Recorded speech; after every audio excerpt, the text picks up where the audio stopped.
Thanks for tuning in to Witch Wednesdays with Steph for a chat about a new witchcraft topic every Wednesday morning.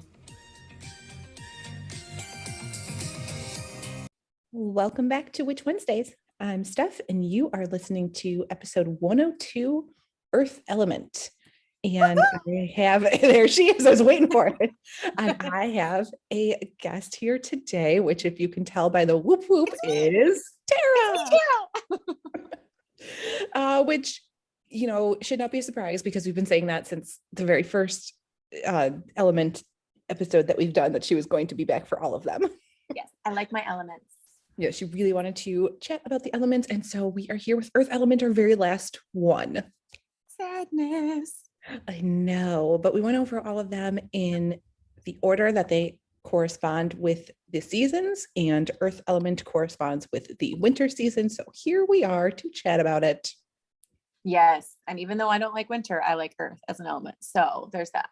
We were literally talking about how much Tara hates the cold that's blowing now. Snowed already here. I was so mad. It didn't stick, but it's a sign of things to come. And those are all capital words, if you can tell. Oh, so we are ready to talk about the very last element on our list. But like we said, we just went in order of the seasons and not of how important they are, because there is no ranking among the elements. You really do need all of them. Yeah, they're all important for balance. And if you get too out of whack with one, then the others fall away. That's just causes a lot of problems. So they're all equally important. We did not go in any sort of order of importance. No. No ranking of the elements. That's bad. So the earth element is probably the most commonly used without realizing it. Yes. It's the foundation of everything. Literally the earth. Yeah, literally. I would say that, you know, air is up there too, because we just breathe without, consciously thinking about it. But we also just walk around and stand on the ground without really thinking about it. We're kind of always touching it. So just walking outside in bare feet is earth magic. It can be very simple to do. Mm-hmm. And I would say in witchcraft, it's really commonly used, but sort of like subconsciously, we just kind of do it without thinking, oh, I'm invoking the earth element right now. Like it's, when we use fire or water in a spell, that is much more like we know we're doing it for a witchy purpose and connecting with that element on purpose. But when we are tapping into that earth element, we kind of don't think about it because we use the earth element when we use salt or crystals. We don't always think of it that way, but they are earth elements themselves. Yep. And casting a circle in general is using the earth element. Not only if you use, salt and crystals to cast your circle, but when we cast circles, we usually do it, downwards, drawing on that earth energy. So that is really what you're tapping into when you are casting that circle around yourself. And if you remember when we talked about grounding way back in the first season, we talked a lot about sending your energy and sending it into the earth, grounding the energy. So there's so many elements there's elements of the earth element. I'm so funny.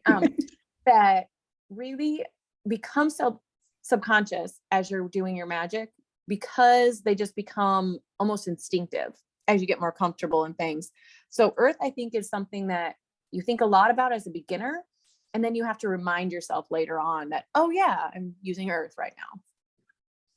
Yeah. And I think that makes it similar to air, because it's the same way. Is it? Very, very true. Mm-hmm. Where breathing or lighting incense, but not really thinking about how much that correlates with air. And I think earth is that same way, where we just sort of do it and we know that we're doing it. And we know that we're grounding and centering because the earth's energy is so neutral and that's what we need. Mm-hmm. But when you've done it so many times, you kind of forget that that's why you're doing it. Yep.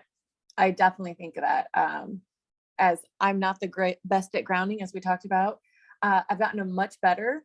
And I realized the other day when I was grounding some energy that I wasn't thinking about the earth. And I was like, well, what am I thinking about? And then of course I distracted myself and I didn't ground correctly. But yeah. So once it becomes more instinctive, I agree. It's a lot like air. We use it a lot more than we think we do, but earth is so much better understood than air, in my mind, at least. Yeah, I agree with that because it's so much more tangible.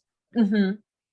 And there are many different facets of the earth element. So I Yeah. think when you start talking about it, people just think dirt. It's the ground that is the earth element. But like I said, it's crystals and salt, these elements that come from the earth. It's also plants and trees are part of the earth element. So when you are working with herbs, we talked about the different herbs having different correspondences, like some correspond with the water element, but they all correspond with earth. Every single plant and tree and herb that you work with corresponds with the earth element. Any of them can be used for that. And it also includes animals. So animals are part of the earth element. So when you are working with an animal, whether that is working with an animal spirit or you are badger.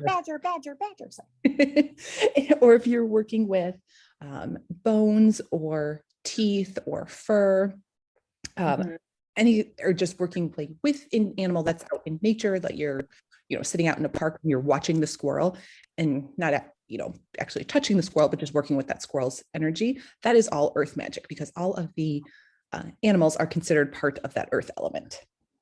Yeah, because it's the sustainer of all plant and animal life. It becomes a part of it.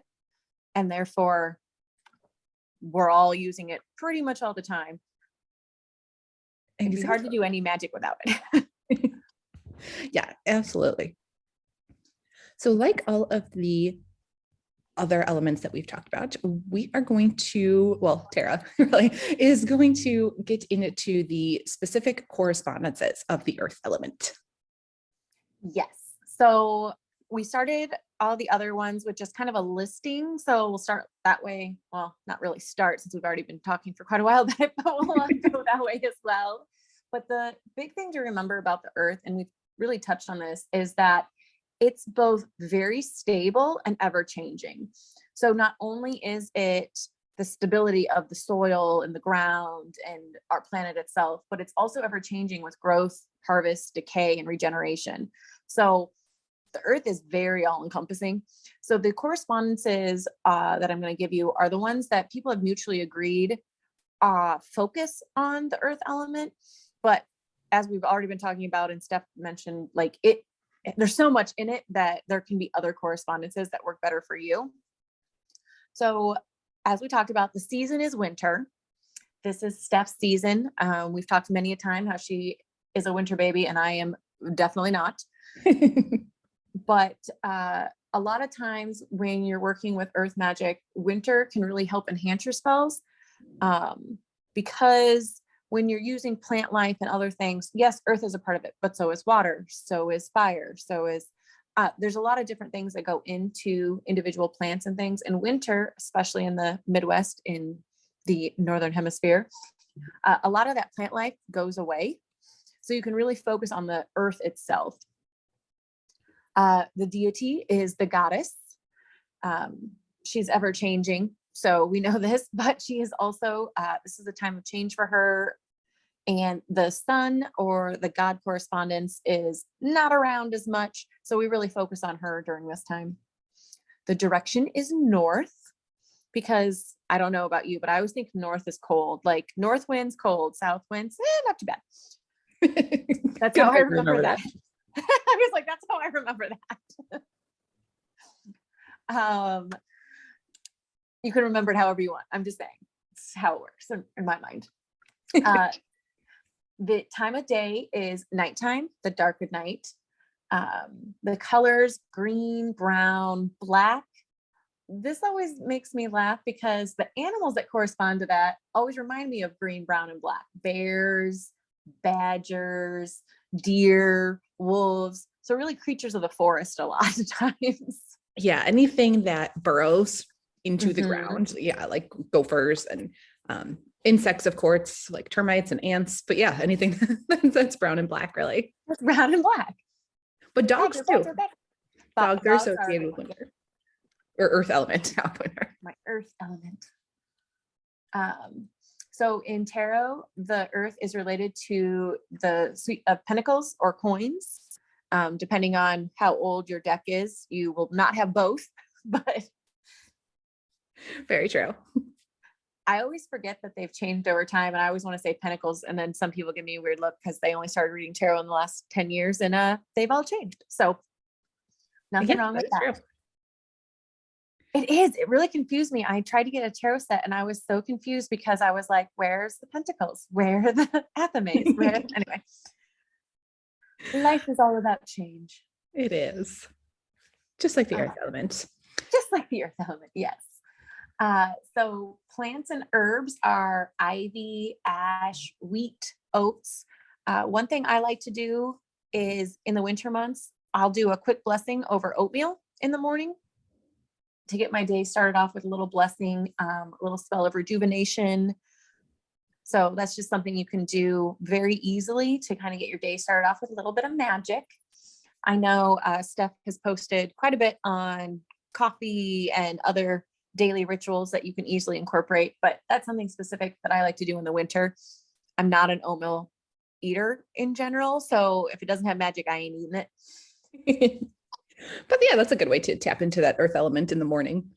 In the morning, just kind of, refresh your day. And it's especially helpful if you just want to bring some stability to your day. If you think you're going to have a crazy day, I usually use it as a stabilizing force to kind of counteract any instability I know is coming down the pike, aka.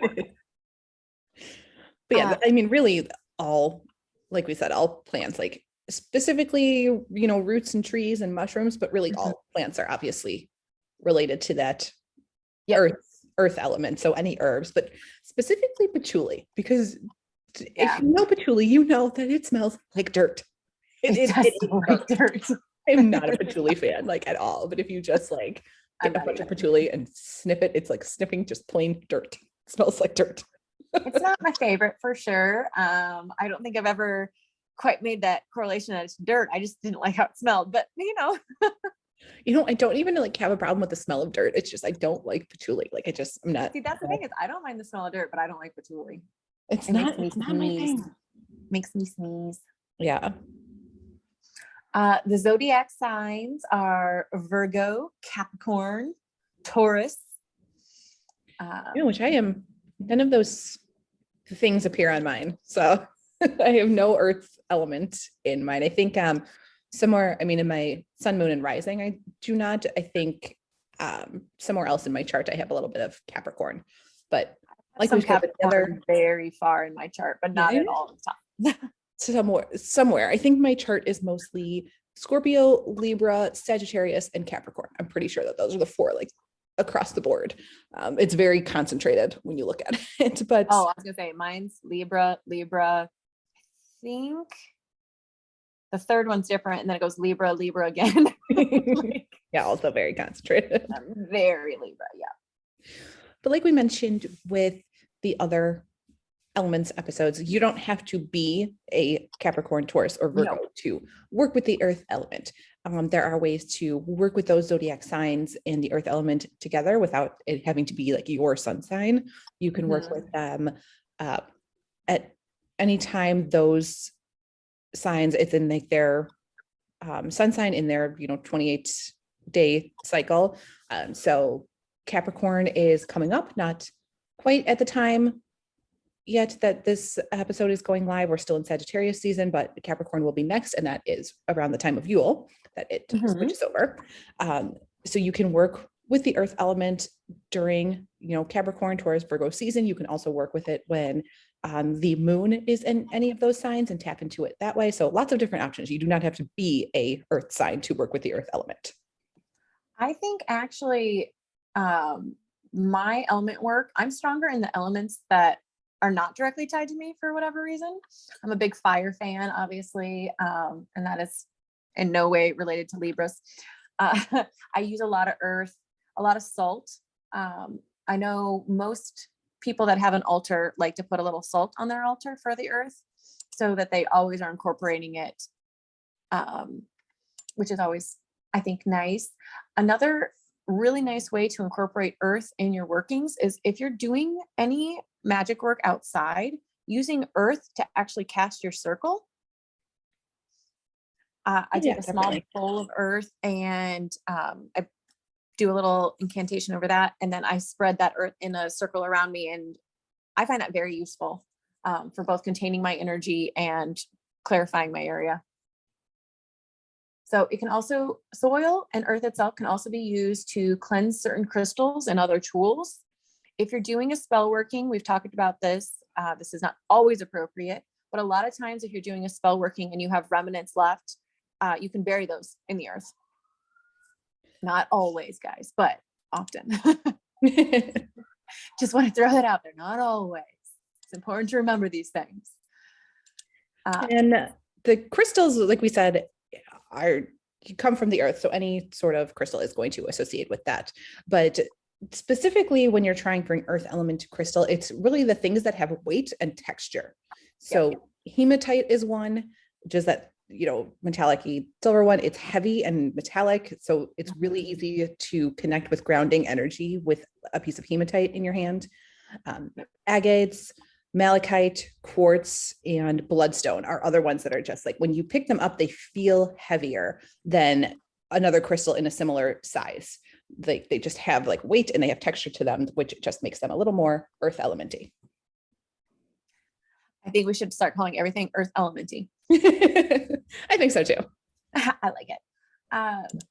So some of the ways we've already talked about, in a lot of ways that you can incorporate earth in so many different ways into your practice. Earth is probably the easiest, other than air, to incorporate into your magic work, just because it's so plentiful. Like, I don't know the last time I did any magic work that didn't include any plants. Obviously, I'm a kitchen witch. I use a lot of plants. But I can't think of anything, even that Steph's put on Discord or anything, that doesn't use a crystal or a plant, or you're using earth all the time. One of my suggestions is just be more intentional when you are working with earth, the earth elementy. Like when you use a crystal, maybe thank the earth for letting you use that crystal in your spell work before you get started. I always like to thank the earth for herbs before I chop them. That's just something I feel helps my spell work, but there's so many different ways to incorporate earth. It's almost overwhelming.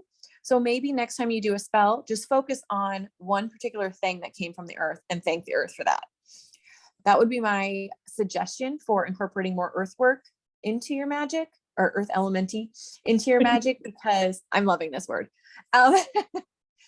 Just because we still often use earth, but don't necessarily recognize its contribution to our spell work, but it's everywhere, guys. Like it'd be really hard. Actually, if anyone has a spell that they have that doesn't use any earth work, please let me know. I'd be very intrigued. Like, are you floating in a bubble? Like, what's happening here? Yeah, that's true. It would be difficult to not be pulling some of that energy up from the ground in some way. But yeah, well, no, I guess if you're in a bath. Yeah, I mean, kind of. I'm not. But then I think even when you're in a bath, if people are doing like a magical bath, well, first of all, if they're floating in water, there's salt in it. That's the thing, though. As I was like, but if you're doing a magical bath, don't you have herbs in there, or yeah, usually herbs, salt, crystals. Yeah, crystals. Yeah, that's true. Yeah.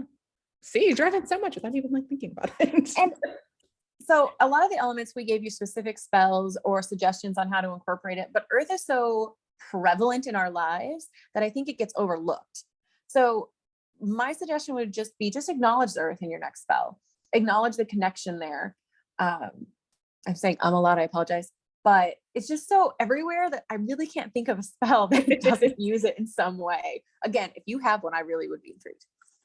Yeah, just take time to connect with the earth. I mean, sitting in nature is really all you have to do to really connect with the earth element. And if you really want to bring that more into your life and more to the forefront of your mind, you can help plants grow. That is a very good way to, especially if you are in a colder climate right now, like bringing a plant indoors and nurturing that and keeping it alive is a great way to work with the earth element. If you have that skill, I'm not great at it. So just throw that out there. I have been doing really well at keeping my plants alive, but I am sad to say I have one that's on its last leg. I brought it inside and it's seriously sitting in my sink, so I can water it daily, but it still can drain into the bottom of the sink. It's not doing well, but mostly the plants are doing really good. One thing one additional thing, since I keep saying one more thing. So a lot of times when you're using earth and you're incorporating it as a steady influence, I do want to just remind people that earth can be destructive. A lot of times we think of the other elements as more balanced. They can harm or they can help. They can harm. Earth is exact same way. Almost all spell work that I've worked with for earth has been more as a stabilizing influence. But you guys, earthquakes are bad. Mudslides are horrible. Avalanches happen. Like, earth can also be destructive. So don't forget that when you're working with it. Just, it may not be as prevalent in our society, or talking about destructive forces of earth versus air, or definitely water, fire, but earth does have a destructive side. So when you're doing your spell work, don't forget that it is all about balance. So yes, you can do all the stabilizing earth you want, and I highly encourage that. It's a great element for that, but it can be destructive. So just keep in mind that all the elements are about balance, which is why there's no ranking. None's more important than the other, but they all have this destructive side that you can tap into, or you may want to avoid, but it's there and should be acknowledged. Absolutely. So some other ways that you can connect with the earth element, like Tara said, it can be used for destructive properties. So you could destroy sigils in dirt. If that is part of your, if sigils are part of your magic, you can draw them in the dirt and then use that dirt to destroy them. You can, like we said, work with animals. You can also work with the fae. The fae are also associated with the earth element, which is why when we talked about the fae before and had various fae episodes, we always talk about honoring the fae and respecting them by respecting nature. Yep. And just taking care of nature, and not leaving like trash around and things, because that will just make the fae angry. That is because they are part of the earth element. Yep, they are parts of nature. You can also cleanse with rock salt. That is a passive cleanser. That's something that I have up on Patreon for sure. It might also be on YouTube, but I use salt bowls in my house, like by the front door, as a passive cleanser, because the salt will collect that negative energy that comes in, like when you come in from the day and you have the energy of the world on you, or if other people come into your house, it cleanses their negative energies. So it's a really good passive cleanser. So you're not, trying to smoke cleanse your house every single day. That would be way too much. And I think it would give me a headache. Yeah. I was like, that would just give me a headache. Yeah, that would be too much. But, if you do a deeper cleansing like that with a, smoke bundle or with besom, do that sort of once a month, maybe, or even less often. And then set up a passive cleanser, like a bowl of rock salt. I like doing that. I use crystals as passive cleansers, but again, earth element. Yeah, I sit crystals in my salt bowl. There's kind of everything. There you go. But yeah, that is up on Patreon if you want to see it. I think it's on YouTube too. I will check. And you can also work with dirt. So I think we went over all the different ways that you can have all of these earth element within your practice that don't involve dirt, but now we are specifically going to talk about just dirt and soil, because it is the main helpful. Yeah, it is super helpful, and is sort of the main thing that people think about when they think about the earth element. So if you do want to incorporate it, you can work with dirt from different areas. So I have a list here for you, and I'm going to get into that in a minute. And you could also bury things into the dirt, which is a really common way both to dispose of spell ingredients, but also to bury spells as a way to keep them going. So if you want to attract something in, you want to bury your spell remnants, whether you put together a jar or a bag or did some sort of herbs and candle, you would bury those remnants in the front of your house. If you want to keep something in, like you're keeping in, health and positivity and prosperity that you already have, then you would bury that in the back of your house. And if you need to get rid of something, you would bury that, away from your property, like far away, like at a crossroads. Yep. So I have the list here, and as always, show notes will be at witchwednesdays.com, so you can check these out if you want to see the specific list. And this is by no means a exhaustive list. This is just like there's so many, guys. Yeah, there's so many. You can collect dirt from just about anywhere, but these are the most common and what they mean. So you can collect dirt from any of these places and then use them within your spells, whether that's like keeping it in a little jar or using it within oil and then anointing a candle with it. Lots of different ways to use it. So the first on the list, because we have talked about this before, is dirt from a crossroads. We've talked about throwing things over your shoulder at a crossroads to dispose of it, if it's biodegradable, of course, burying things at the crossroads, but you can also collect dirt from a crossroads. And when we say crossroads, that's literally what it means, where the roads cross. So like an intersection, that's a crossroads where they go. Guys, look at that. English makes sense for once.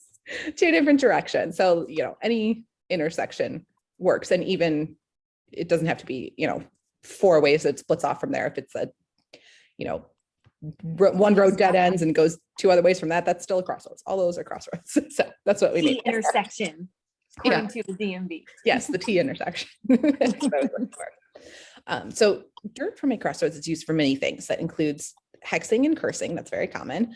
Summoning certain spirits and opening roads. So it's really great in, spells to get a new job, because you are opening that road in front of you with dirt from a crossroad.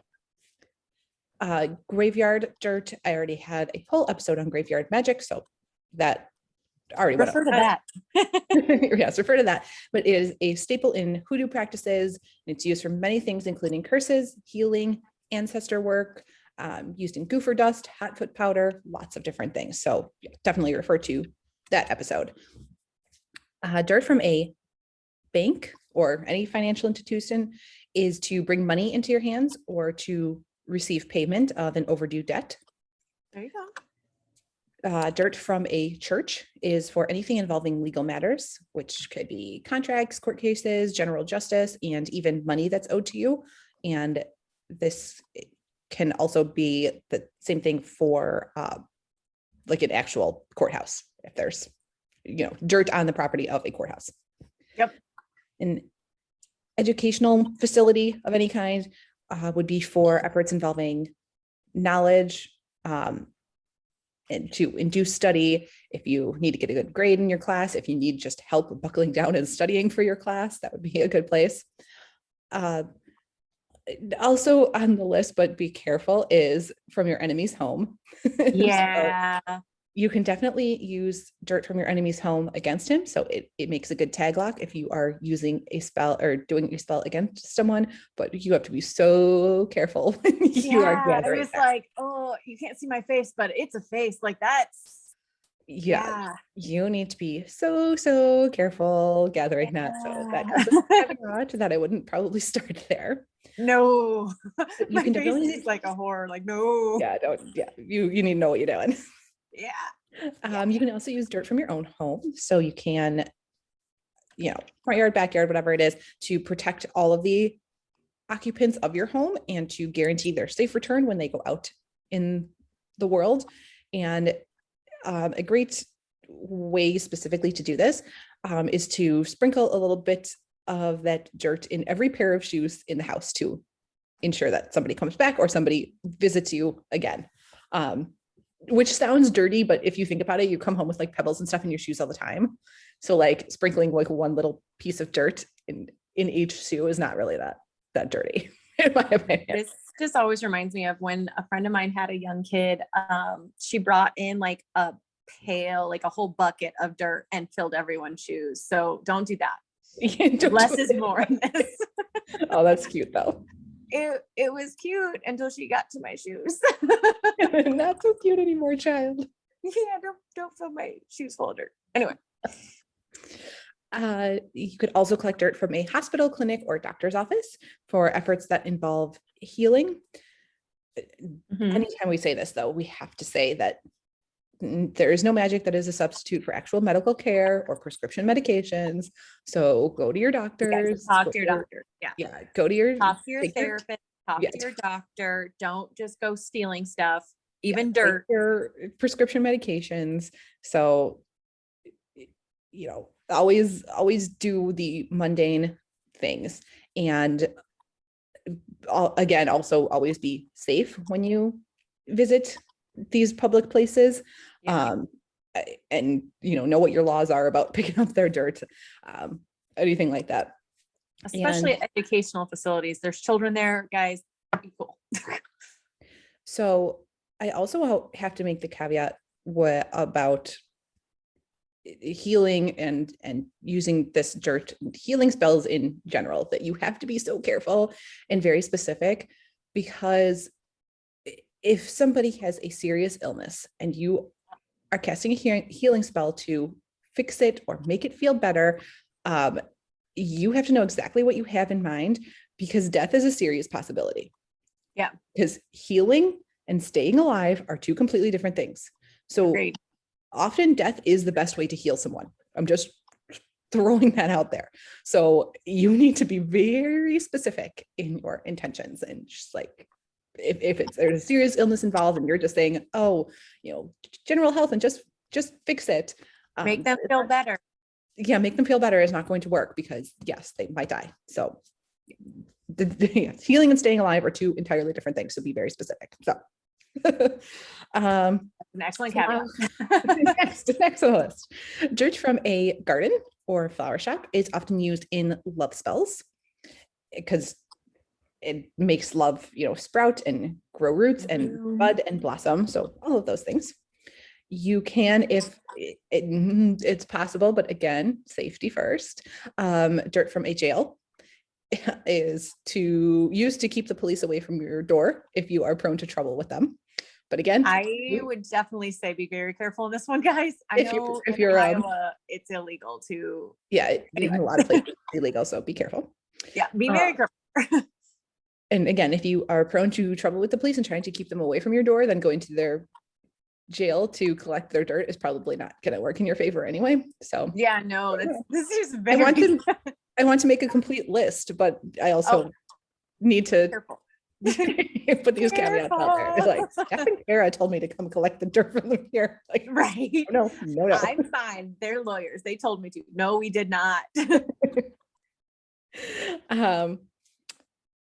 You can also collect dirt from a police station, which is a little bit different than a jail. So from a police station would be sort of collected and sprinkled along baseboards in your home, edges of the structure of your home, to keep your family safe from harm. But again, if you are involved in any sort of illegal activity, it could bring the police right to your door. So yeah, double-edged sword there. So we're just putting those out there.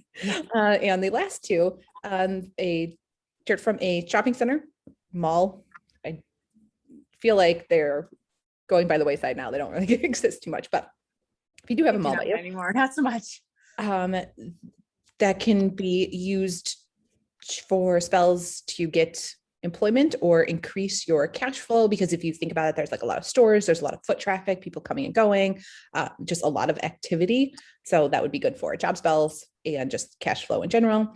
And the last one on the list is from your own workplace, and that is for getting a promotion or a raise. There you go. So lots of different places that you can collect dirt from. And I mean, that is by no means legally and safely. Yeah, legally and safely, but that is by no means a complete and exhaustive list. But you can kind of just, think about what the places that you're collecting from and what associations you have with that in your mind.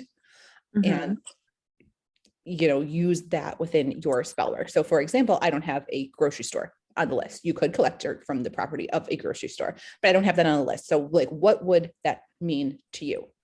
Is that you're, trying to, feed your family? Are you doing some sort of, green witchy spell with that?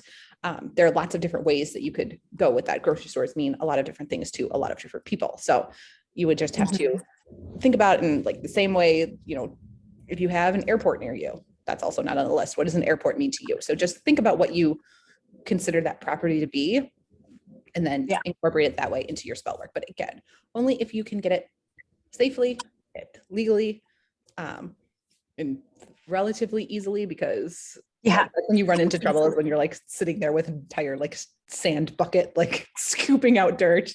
That can be a little more difficult, but literally if you just like bend down and pull up like a little tiny bit of dirt and a little blade of grass and stick it into a baggie real quick, like nobody's going to notice. But again, safety. Don't just do it because I told you.